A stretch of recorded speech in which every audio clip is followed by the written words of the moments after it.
Assalamu Walaikum. Hello friends, how are you? Welcome back to my new video.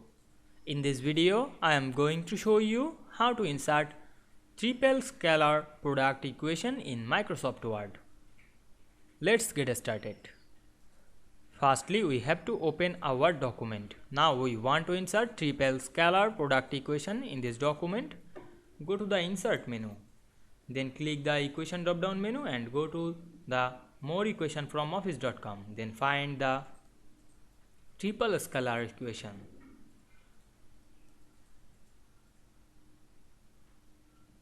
Here the triple scalar product. Now we insert it.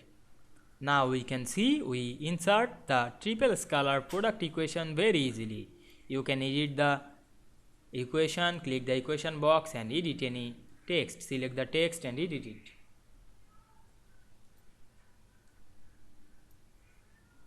Otherwise, you can add extra equation. Click the equation box and go to the design menu.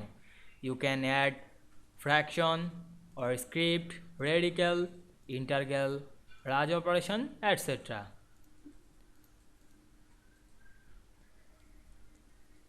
Now we can see we inserted triple scalar and edit this equation very easily.